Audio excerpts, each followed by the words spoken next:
Tashmë keni hapur dyert për linja automatike, për robot, për pajisje të reja, falë 100 milion euro kredive investuese të subvencionuara. Kjo skemë vjen në një moment kyç kur në Kosovë po zbatohet faza e dytë e liberalizimit të tregut, mbi 700 kompani tashmë operojnë në treg të liberalizuar. Kjo skemë do të zbatohet nga Agjencia për Investime dhe për krahjen e ndërmarrjeve në Kosovë. Tashmë keni hapur dyert për linja automatike, për robot, për pajisje të reja, falë 100 milion euro kredive investuese të subvencionuara për 379 ndërmarrjet dhe 12 milion euro të tjera për 440 biznese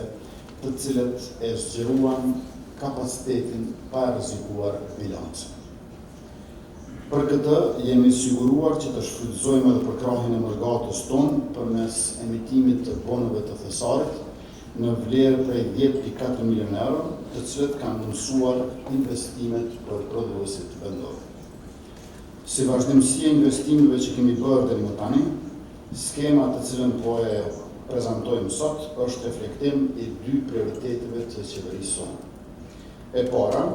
për krahjes për sektorin privat dhe në veçanti për prodhuesit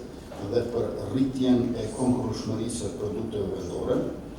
dhe e dyta, rritjes së eficiencës së energjisë, e cila gjithashtu ndërlidhet ngushtë me uljen e kostës së prodhimit dhe rritjen e konkurrueshmërisë në tregun vendor dhe ndërkombëtar. Kjo skemë vjen në një moment kyç kur në Kosovë po zbatohet faza e dytë e liberalizimit të tregut, mbi 700 kompani tashmë operojnë në treg të liberalizuar dhe kjo është mënyra jonë për të siguruar që ata që preken më së shumti, pra bizneset prodhuese, po edhe që janë shtylla kryesore e ekonomisë, të kenë përkrahjen e duhur për të bërë investime që janë të dobishme për ta dhe për ekonominë e Kosovës në shumë mënyra, duke përfshirë rritjen e konkurrueshmërisë, uljen e kostove, ndikimin në ulje të importit, si dhe të kemi biznese më të gjelbra e më konkurruese për Evropë sot e në të ardhmen. Si që thate Kryeministri, skema e granteve për energji të pastër të ofrojë deri në 20.000 euro grant për një masë të vetme, ose deri në 25.000 euro nëse rast se kombinohen dy masa. Kjo skemë do të zbatohet nga Agjencia për Investime dhe për krahjen e ndërmarrjeve në Kosovë në kuadër të Ministrisë së Industrisë, Ndërmarrësisë dhe Tregtisë, si pjesë instrumenti projektit KSV 024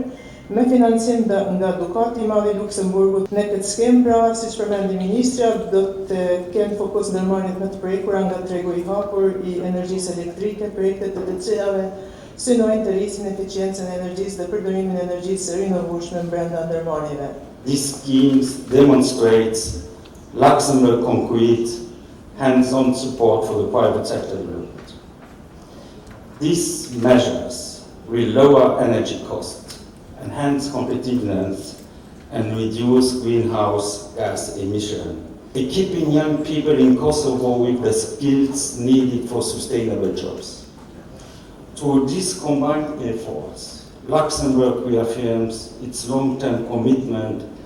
to green and digital transition, innovation, and a resilient private sector.